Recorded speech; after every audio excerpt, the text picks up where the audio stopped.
student, welcome to my channel student tutorial. Today's topic is difference between Lamarckism और Darwinism. यानी Lamarck जो scientist थे उन्होंने जो थ्योरी दी और डार्विन जो साइंटिस्ट थे उन्होंने जो फैक्ट्स दिया, उनके बीच में आज हम डिफरेंसेस देखेंगे या फिर उनकी थ्योरीज के जो चीज़ें थी उनको टैली करेंगे.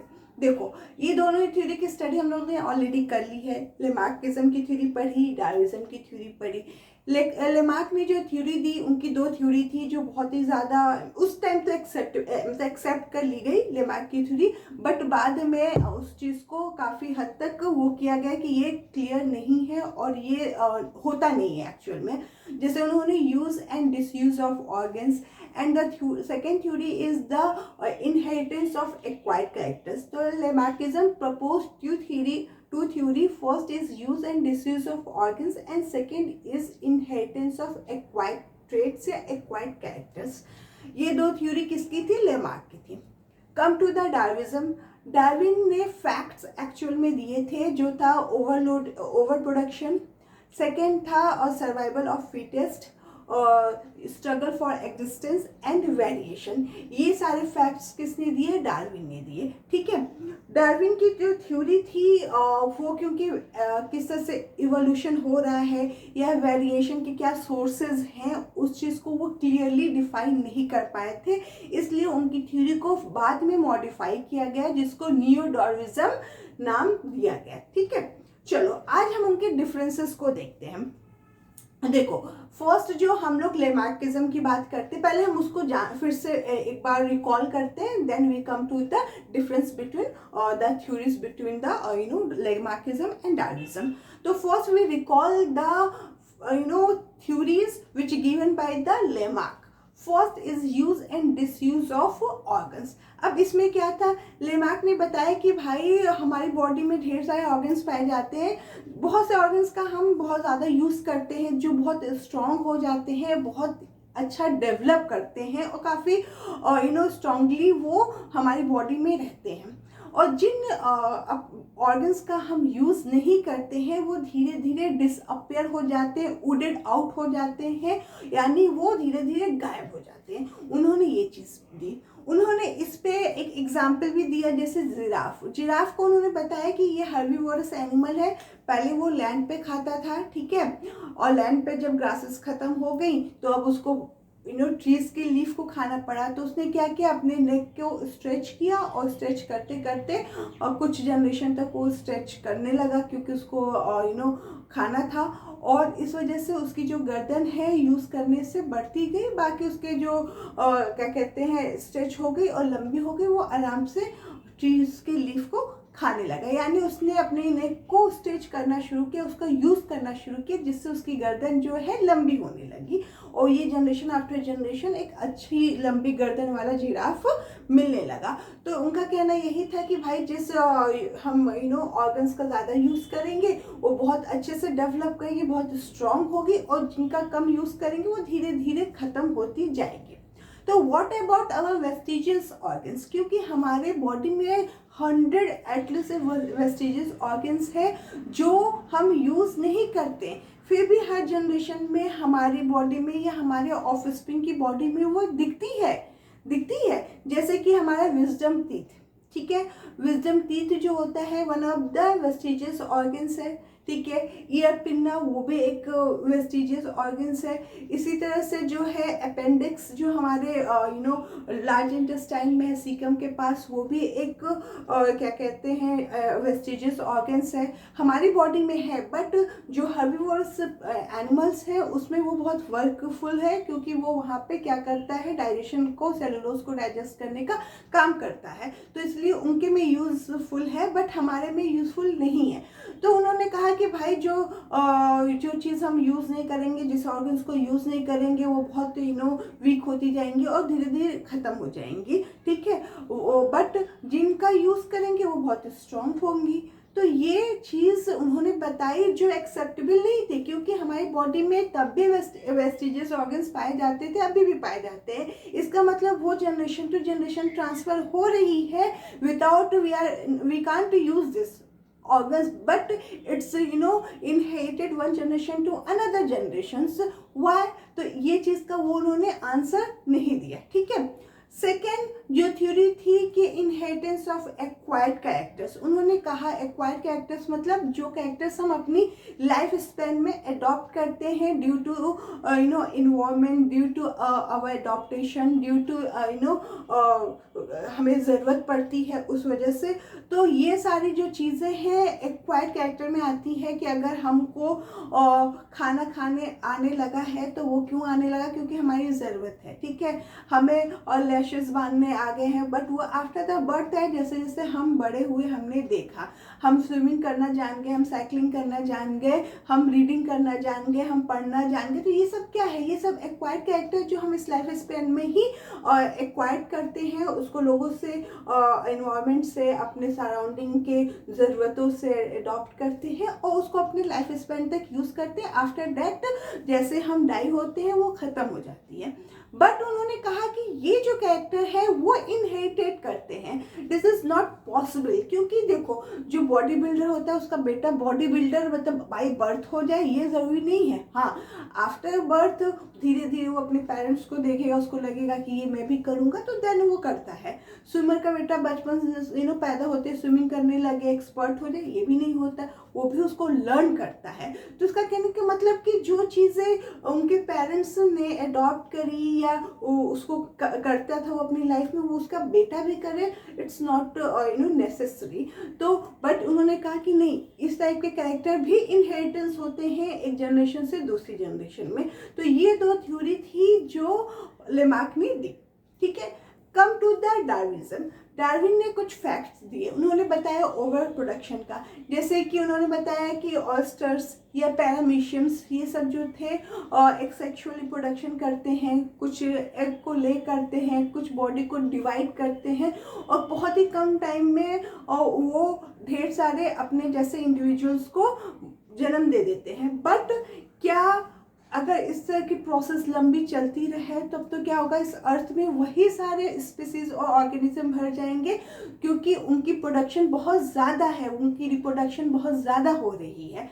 बट क्या ऐसा होता है? No, each and everything is become constant here, क्योंकि प्रोडक्शन तो हर एक एनिमल कर रहा है, हर एक प्लांट कर रहा है, हर एक ऑर्गेनिज्म कर रहा है, बट उनके जो नंबर्स है वो कांस्टेंट है।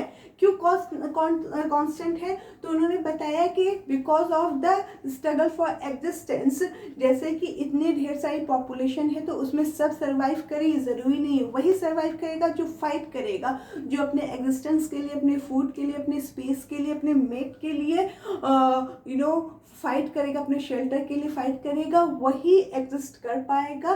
तो स्ट्रगल फॉर एग्जिस्टेंस उनके बीच होता है और वही सर्वाइव करेगा जो उसमें फाइट में विन होगा। उसके बाद उन्होंने वेरिएशन दिया कि वेरिएशन जो होता है कुछ सडन चेंजेस होते हैं, जो लोग सेक्सुअली प्रोडक्शन कर रहा है जो ऑर्गेनिज्म, उनके में ये वेरिएशन बहुत ईजिली दिखता है और यही वेरिएशन धीरे धीरे इवोल्यूशन में चेंज हो जाते हैं। बट उन्होंने सोर्स नहीं बताया, इवोल्यूशन का सोर्स नहीं बताया, उन्होंने ये नहीं बताया कि क्या चीज़ वेरिएशन लाती है, क्या चीज़ इवोल्यूशन तक पहुंचाती है, वो चीज़ वो बताने में इनेबल रहे, वो चीज़ उन्होंने नहीं बताई। तो ये बताया कि वेरिएशन पॉसिबल होता है और यही वेरिएशन जो होता है जो क्या कहते हैं स्ट्रगल फॉर एग्जिस्टेंस या फिर सर्वाइवल ऑफ फिटेस्ट जो कर पाता है, वो वही वेरिएशन वाला ऑर्गेनिज्म कर पाता है जो इस इन्वायरमेंट में फिट बैठता है, यानी वो सर्वाइव कर जाता है उस बैटल में, उस फाइट में जो इतने ढेर सारे पॉपुलेशन के बीच में हो रहा है, क्योंकि उसके अंदर कुछ वेरिएशन है जो इन्वायरमेंट को अच्छे से अडॉप्ट कर पा रहा है। ठीक है, इसके भी बहुत एग्जाम्पल हम लोग ने लिए हैं। जैसे एक बैक्टीरिया का मैंने बहुत पहले एग्जाम्पल लिया था कि बहुत ज़्यादा गर्मी थी और बैक्टीरिया जो मरे जा रहे थे, वो उस ढेर सारी पॉपुलेशन में एक ऐसा बैक्टीरिया हुआ जिसको हीट टॉलरेंट की पावर थी उसके अंदर, तो वो बैक्टीरिया उस पूरे पॉपुलेशन में बच गया।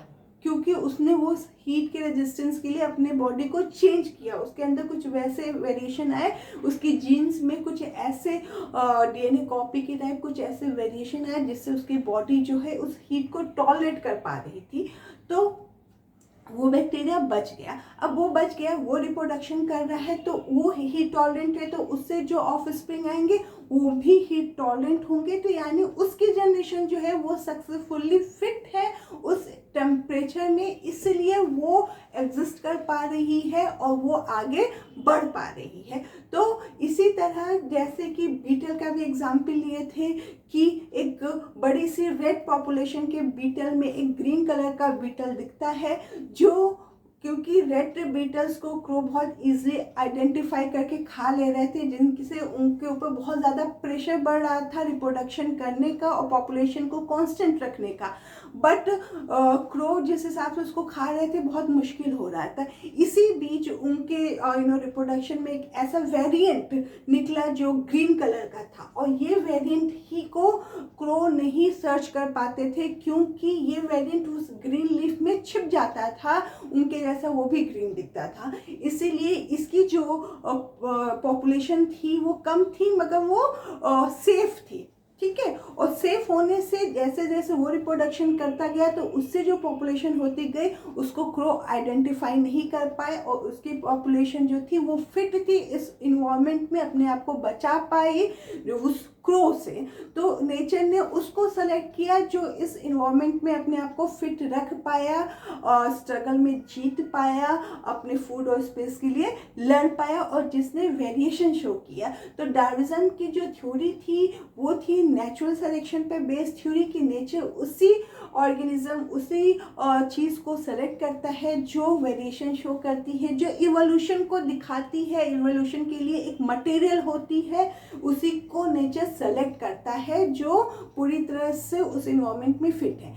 अब जैसे हमारे एग्जाम्पल ले लो, अभी का जो टेम्परेचर है, अभी का जो इन्वायरमेंट है, जो वेदर है वो बहुत ज़्यादा चेंज होता है ड्रास्टिकली, बहुत ज़्यादा गर्मी हो जाती है, कभी बहुत ज़्यादा ठंडा पड़ने लगता है, बहुत बारिश होने लगती है। तो क्या हो रहा है, बहुत ज़्यादा चेंजेस हो रहे हैं। बट हम जो जनरेशन है वो इस आराम से इसको सह पा रहे हैं हमारी बॉडी। बट अगर हम अपने एंसेस्टर की बात करें तो शायद वो सर्वाइव ना कर पाते इस इन्वायरमेंट में, क्योंकि उनकी बॉडी इसको एडॉप्ट नहीं कर पाती, ठीक है। क्योंकि हम बहुत ज़्यादा जनरेशन के बाद आए हुए हैं, उन जनरेशन में हम कुछ फिट इस वेरिएशन में, इस इन्वायरमेंट में एक फिट वेरिएशन है जो इनको सहने के लिए पूरी तरह कैपेबल है। इस वजह से हम सर्वाइव है, that's why we are survive here in this environment. Temperature high भी है तब भी हम टॉलरेट कर ले रहे हैं, बहुत ठंड है तब भी हम टॉलरेट कर रहे हैं, यानी हम बेस्ट हैं अर्ली मैन से, क्योंकि यहाँ का जो वेदर है वो वहाँ से काफ़ी डिफरेंट है, इसलिए हम यहाँ पे फिट हैं। तो ये हो गया दोनों के टैली एक तरह से। यहाँ पे मैंने कुछ डिफरेंसेस लिखे हैं, लेट्स सी दिस। फर्स्ट जो लैमार्किज्म की थ्योरी है, वी नो दैट, क्योंकि जो बेस्ट थ्योरी थी वो थी इनहेरिटेंस ऑफ एक्वायर्ड कैरेक्टर, और इनकी जो थ्योरी थी वो थी नेचुरल सिलेक्शन। एक्वायर्ड कैरेक्टर को मैंने बता दिया है कि जो लाइफ स्पैन में हम लोग चीज़ें सीखते हैं, अडॉप्ट करते हैं, वही एक्वायर्ड होता है, वो इनहेरिटेड नहीं होता है। बट इनके अकॉर्डिंग वो कैरेक्टर इनहेरिटेड होते थे, बट ये थ्योरी पूरी तरह से गलत हो गई। इन्होंने लिखा था अपनी जो book the origin of species by natural selection, उसमें इन्होंने वही बताया था कि नेचर उसी को सेलेक्ट करती है जो बेस्ट होता है, ठीक है। सेकेंड है believe in the use and disuse of an organ, parts used और changes acquired get transmitted to next generation. इन्होंने वही बताया कि भाई use and disuse of organs पे बिलीव किया और बताया कि जो पार्ट्स हैं या फिर जो चेंज हो रहे हैं हमारे अंदर, वो एक एक्वायर्ड कैरेक्टर है जो ट्रांसमिट होगा जनरेशन टू जनरेशन, ठीक है। Believe that since variation exists in individual, only the fittest survival in the struggles for existence, वही फिट रहेगा जो इस फाइट में, इस चीज़ में, एग्जिस्टेंस की जो फाइट हो रही है उसमें सर्वाइव कर पाएगा और जो इंडिविजुअल वेरिएशन शो कर पाएगा।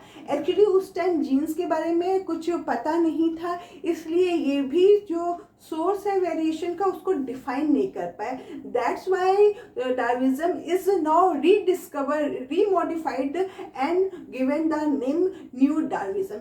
फिर भी इनको डार्विन को फादर ऑफ इवोल्यूशन कहा जाता है, उनकी थ्योरीज पूरी तरह से एक्सेप्ट ना होने के बाद भी, क्योंकि इन्होंने जो इवोल्यूशन के फैक्ट्स दिए वो बहुत हद तक सही थे। Now come to the third one. New species evolve after long periods of time, after many generations by acquired new character. इन्होंने बताया कि भाई न्यू ऑर्गेनिज्म जो इवॉल्व होते हैं बहुत ढेर सारे जनरेशन के होने के बाद इवॉल्व होते हैं, और इवोल्यूशन का जो मतलब मेन मकसद होता है वो एक्वायर्ड कैरेक्टर पे ही टिका था उनका, जो भी था कि जो जनरेशन टू जनरेशन चीज़ें हो रही हैं वो भी एक्वायर्ड कैरेक्टर के बेस पे ही हो रही हैं। Third one is new species evolved due to accumulation of favorable variation over long periods of time. इन्होंने कहा, डार्विन ने कहा कि जो न्यू स्पीसीज इवॉल्व हो रही है वो वेरिएशन की वजह से हो रही है। एक लंबे टाइम के बाद जो वेरिएशन दिख रहा है उस पे वो वेरिएशन जो फेवरेबल है, जो इस इन्वायरमेंट में पूरी तरह से सर्वाइव करने के लायक है, वही वेरिएशन जो है वो हो रहा है, आगे बढ़ रहा है। बट ये बहुत लॉन्ग टाइम का, क्योंकि इवोल्यूशन एक शॉर्ट प्रोसेस नहीं है, ये एक लॉन्ग प्रोसेस है, इसीलिए ये कई जनरेशन लेती है वेरिएशन को आने में भी और इवोल्यूशन को शो होने में भी। तो यहाँ पे हम लोगों ने दोनों की थ्योरीज को देखा, किस तरह से इन्होंने एक्वायर्ड कैरेक्टर की थ्योरी दी कि वो इनहेरिटेंस होती है, इन्होंने नेचुरल सिलेक्शन की थ्योरी दी, वो चीज़ के बारे में बताया। फिर यहाँ पे यूज़ एंड डिसयूज़ जो मैंने बताया हुआ है, यहाँ पे उन्होंने वेरिएशन को किस तरह से फिट होगा, किस तरह से सर्वाइवल ऑफ फिटेस्ट होगा, स्ट्रगल फॉर एग्जिस्टेंस होगा, उसके बारे में बताया। उन्होंने बताया कि जो न्यू स्पीसीज इवॉल्व हो रही है वो बहुत लंबे टाइम के पीरियड्स के बाद इन्वॉल्व हो रही है, और वही characters generation to generation transfer होंगे जो एक्वायर्ड होंगे। और यहाँ पे उन्होंने बताया कि एक्युमुलेशन जो होगा वो फेवरेबल वेरिएशन का होगा और यही आगे ट्रांसफ़र होगा। तो आई होप दोनों की जो मैंने थ्योरी को फिर से यहाँ पे एक्सप्लेन किया और उनके डिफरेंसेस को भी बताया, वो आपको काफ़ी हेल्प करेगा आने वाले एग्ज़ाम्स में। ठीक है, अब नेक्स्ट जो हम लोग डिस्कशन करेंगे अपने नेक्स्ट क्लास में वो होगा म्यूटेशन। बहुत इंटरेस्टिंग टॉपिक है म्यूटेशन का, जिसको ह्यूगो डिब्रिज ने दिया था। देखो, डार्विज्म की जो थ्योरी थी उसको पूरी तरह से ना बता पाए और डार्विन, बट ह्यूगो डिब्रिज ने उनकी जो कमियां थी उन पे वर्क करके उस चीज़ को क्लियरली बताया है। तो ये सब हम नेक्स्ट वीडियो में पढ़ेंगे। तो आई होप आज का डिस्कशन समझ में आया हो। प्लीज़ हमारे चैनल को सब्सक्राइब करें और वीडियो को लाइक करें। Thank you for watching.